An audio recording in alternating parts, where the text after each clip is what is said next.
Sir തന്നെ ഞങ്ങൾക്ക് ഒരു ലൈവ് ക്ലാസ്സിൽ പറഞ്ഞിരുന്നു, ഏറ്റവും കൂടുതൽ ക്വസ്റ്റ്യൻസ് പരിചയപ്പെട്ടുകൊണ്ട് പഠിക്കുക, റിവിഷൻ ഈ ക്വസ്റ്റ്യൻസിലൂടെ നടത്തുക എന്ന് പറഞ്ഞിരുന്നു. അപ്പൊ ഞാൻ കൃത്യമായിട്ട് അതാണ് ഫോളോ ചെയ്തത്.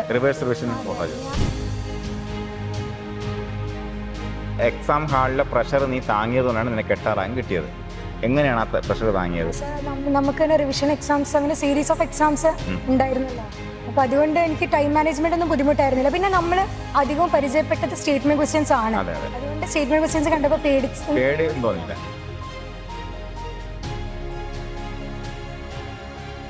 Food safety officer success story സഹകാരി റേസ് പ്ലസ് കണ്ടിന്യൂ ചെയ്യുകയാണ്. നിങ്ങളിപ്പോൾ നിലവിൽ 1ാം റാങ്ക്, 2ാം റാങ്ക്, 4ാം റാങ്ക്, അതുപോലെ 6ാം റാങ്ക്, 7ാം റാങ്ക് ഇത്രയും പേരെ പരിചയപ്പെട്ട് കഴിഞ്ഞു. സഹകാരിയുടെ ചുണക്കുട്ടികളാണ്. ഇന്ന് 8ാം റാങ്ക് വാങ്ങിയിട്ടുള്ള കീർത്തന മനോജാണ്. അദ്ദേഹം കോഴിക്കോട് സ്വദേശിയാണ്. ഇപ്പോൾ നമ്മൾ കോഴിക്കോട് വെച്ച് ഒന്ന് കാണുകയാണ്. അപ്പോൾ ആദ്യ 10ലേക്ക് എത്തുക എന്ന് പറയുമ്പോൾ പക്ഷേ നമ്മൾ ഇതുവരെ വന്നതിൽ ഒരു ചെറിയ വ്യത്യാസമുണ്ട് കീർത്തനയുടെ കാര്യത്തിൽ. ആദ്യത്തെ കെമിസ്ട്രിക്കാരിയാണ് അല്ലേ? കെമിസ്ട്രി MSc കെമിസ്ട്രിക്കാർക്ക് ക്വാളിഫിക്കേഷൻ ഉണ്ട്. ബാക്കിയുള്ള എല്ലാവരും പ്രൊഫഷണൽ ഡിഗ്രിക്കാരാണ് കൂടുതലും. ഇതുവരെ ഞാൻ MSc കെമിസ്ട്രിക്കാരൻ കണ്ടില്ല. അപ്പോൾ ആദ്യം MSc കെമിസ്ട്രിക്കാരിയെന്ന് പ്രത്യേകതയുണ്ട്. സോ നമ്മളെ ആദ്യത്തെ 10ലേക്ക് എത്തുക എന്ന് പറയുമ്പോൾ ദാറ്റ്സ് ആൻ ഔട്ട്സ്റ്റാൻഡിങ്. അപ്പം ഇതിന്റെ ഈ വിജയം നീ ആർക്കാണ് നീ ഡെഡിക്കേറ്റ് ചെയ്യുന്നത്? സാർ, ഞാൻ സഹകാരി മാത്രമാണ് എക്സാമിന് വേണ്ടി ഫോളോ ചെയ്തത്. അതുകൊണ്ട് തന്നെ കംപ്ലീറ്റ് ക്രെഡിറ്റ് സഹകാരി. അതുവരെ ഞാൻ പറഞ്ഞില്ലേ, നിങ്ങളുടെ ഒരു വിജയം എന്ന് പറയുമ്പോഴത്തേക്കും ഒരു വ്യക്തി ഉണ്ടാക്കുന്നതല്ലോ, ഒരു വ്യക്തിയല്ല, അല്ലെങ്കിൽ ഒരു സമൂഹമോ അല്ലെങ്കിൽ ഒരു ഇൻസ്റ്റിറ്റ്യൂഷനോ മാത്രമൊന്നുമല്ല. ഫസ്റ്റ് ക്രെഡിറ്റ് നിനക്ക് തന്നെയാണ്, നീ പണിയെടുത്തുകൊണ്ടാണ്. അതുപോലെ നിന്നെ ഈ ഒരു യാത്രയെ സപ്പോർട്ട് ചെയ്ത ആരൊക്കെയാണ്?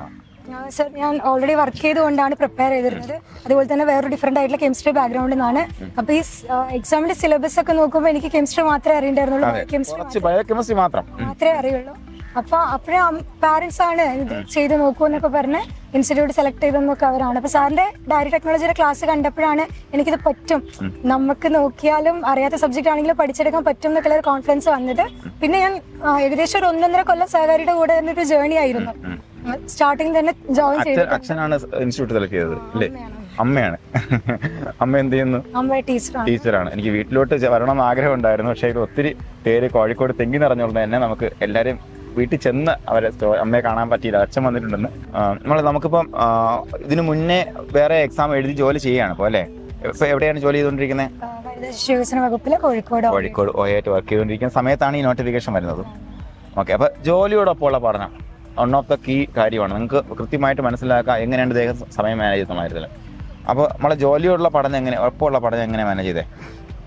സാർ, എനിക്ക് വർക്കിംഗ് അവർ അല്ലാത്ത സമയം, അത് നൈറ്റ് ഷിഫ്റ്റും ഒരു ഡേ ഷിഫ്റ്റാണ് വരിക. അതുകൊണ്ട് തന്നെ പഠിക്കാൻ ബുദ്ധിമുട്ടുണ്ടായിരുന്നില്ല. ഒരു ഡേ അതുകൊണ്ട് സമയം ഒത്തിരി ഉണ്ടായിരുന്നു, സമയക്കുറവൊന്നും ഉണ്ടായിരുന്നില്ല.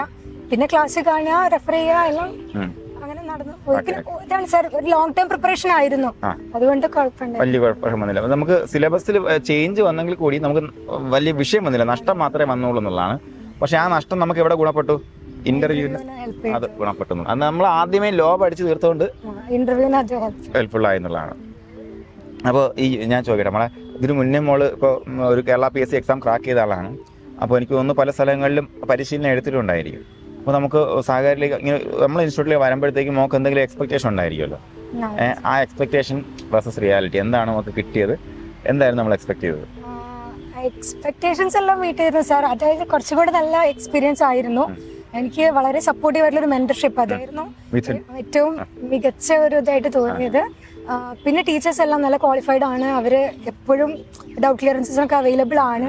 പിന്നെ അതേപോലെ പിയർ ഗ്രൂപ്പും എല്ലാം ഹെൽപ്പ് ചെയ്ത് ഡൗട്ട് ക്ലിയറൻസ് ഒക്കെ ചെയ്തിരുന്ന കുട്ടികളായിരുന്നു. അതെ, അത് ഭയങ്കര അഡ്വാൻറ്റേജ് ആണ്. നമ്മുടെ ഒരു ഏത് കോഴ്സ് എടുത്തു കഴിഞ്ഞാലും നമ്മുടെ ചിലപ്പോൾ ഈ സാറന്മാർക്ക് സംശയത്തിന് ഉത്തരം പറയേണ്ടി വരില്ല, ഇതിനകത്ത് ഇത്രയും പേരുള്ളത് കൊണ്ട്.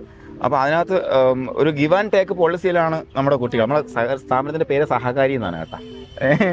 സഹകരിക്കുന്നതാണ്, പരസ്പരം സഹകരിച്ച് മുന്നോട്ട് പോകാന്നുള്ളതാണ്. ഓക്കെ, അപ്പോൾ അത്തരത്തിലുള്ളൊരു കോപ്പറേഷൻ ഈ ഉദ്യോഗാർത്ഥികൾക്ക് ഇടയിലും ഉറപ്പായിട്ടും ഉണ്ടായി. നിങ്ങൾക്ക് വേറെ സ്പെഷ്യൽ കമ്പൈൻഡ് ഗ്രൂപ്പിലുണ്ടായിരുന്നോ? എത്ര പേരുണ്ടായിരുന്നു ഗ്രൂപ്പിൽ? ഉണ്ടായിരുന്നു. ഓക്കെ, ലിസ്റ്റിൽ വന്നിട്ടുണ്ട്. Okay, very good. അപ്പം നമുക്കിപ്പോൾ ഒരു ലോങ് ടേം പ്രിപ്പറേഷൻ ആയിരുന്നു. കൺഫർമേഷൻ വരാൻ കുറേ നീണ്ട്. ഇതിനിടയ്ക്ക് എത്ര പ്രാവശ്യത്തിന്റെ മോട്ടിവേഷൻ താഴെ പോയിട്ടുണ്ട്?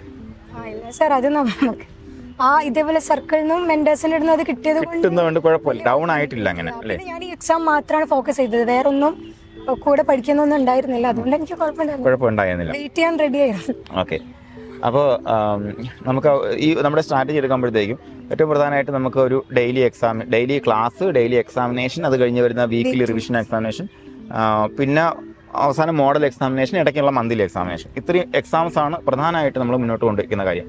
അപ്പോൾ അവിടെ നമുക്ക് കുറേ ഡെഡ് ലൈൻസ് എല്ലാം ഉണ്ട്, ഇവർ ഉഴപ്പാതിരിക്കാനുള്ള കുറച്ച് പരിപാടികളൊക്കെ ഉണ്ട്. അപ്പോൾ ഇതിൽ ഏറ്റവും കൂടുതൽ നിനക്ക് കോൺഫിഡൻസ് എന്ന സ്ട്രാറ്റജി എന്തായിരുന്നു? സാർ അത് സാറ് തന്നെ ഞങ്ങൾക്ക് ഒരു ലൈവ് ക്ലാസ്സിൽ പറഞ്ഞിരുന്നു, ഏറ്റവും കൂടുതൽ ക്വസ്റ്റ്യൻസ് പരിചയപ്പെട്ടുകൊണ്ട് പഠിക്കുക, റിവിഷൻ ഈ ക്വസ്റ്റ്യൻസിലൂടെ നടത്തുക എന്ന് പറഞ്ഞിരുന്നു. അപ്പൊ ഞാൻ കൃത്യമായിട്ട് അതാണ് ഫോളോ ചെയ്തത്. ഞാൻ ഈ എല്ലാ കേരള PSC അതേപോലെ സെൻട്രൽ ഗവൺമെന്റ് ഒക്കെ നടത്തിയ എല്ലാ ക്വസ്റ്റ്യൻസും കളക്ട് ചെയ്ത് ക്വസ്റ്റ്യൻ പേപ്പർ ചെയ്തിരുന്നു. ഒരു പ്ലസ് കിട്ടിയത്. ഓക്കെ, വെരി ഗുഡ്, അടിപൊളി മോളെ. അപ്പോൾ നമ്മുടെ റിവിഷൻ്റെ പ്രാധാന്യവും അതുപോലെ എക്സാം എഴുതിയുള്ള റിവേഴ്സ് റിവിഷൻ്റെ പ്രാധാന്യം ഒക്കെ നിങ്ങൾ കൃത്യമായിട്ട് മനസ്സിലാക്കുന്നത് നമുക്ക് വെബിനാറിലൂടെയാണ്. അതിനോടൊപ്പം നമുക്ക് നമ്മുടെ ഒരു മൈൻഡ് സെറ്റ് ക്രിയേറ്റ് ചെയ്യാൻ വേണ്ടിയിട്ട് എന്തെങ്കിലും എക്സ്ട്രാ ഇൻപുട്ട് വല്ലതും ചെയ്തിട്ടുണ്ടായിരുന്നോ? ഇടയ്ക്ക് ക്ലാസ് 2-3 ദിവസമൊക്കെ സ്കിപ്പ് ചെയ്തപ്പോൾ എന്നെ വിളിച്ചിരുന്നു, എന്താ കാണാത്തത്. അപ്പൊ പിന്നെ നമുക്ക് കുറച്ചും കൂടെ അങ്ങനെ ഉഴപ്പരുത് എന്നുള്ളൊരു ചിന്ത വന്നിരുന്നു. അതുപോലെ എക്സാം ഹാളിലെ പ്രഷർ നീ താങ്ങിയതുകൊണ്ടാണ് നിനക്ക് 8 റാങ്ക് കിട്ടിയത്. എങ്ങനെയാണ് ആ പ്രഷർ താങ്ങിയത്? നമുക്ക് തന്നെ റിവിഷൻ എക്സാംസ്, അങ്ങനെ സീരീസ് ഓഫ് എക്സാംസ് ഉണ്ടായിരുന്നല്ലോ.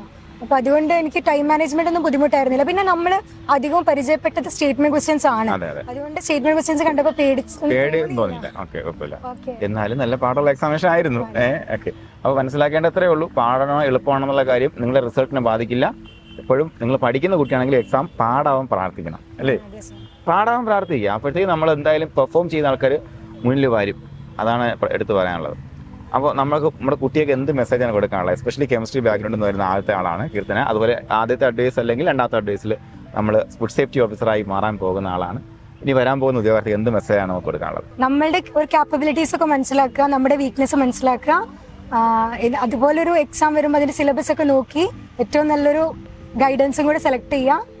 അപ്പൊ അങ്ങനെ ഡിമോട്ടിവേറ്റഡ് ആവാതെ കൺസിസ്റ്റന്റ് ആയി പഠിച്ചാൽ ക്രാക്ക് ചെയ്യാൻ പറ്റും. ഒരു സംശയം വേണ്ട.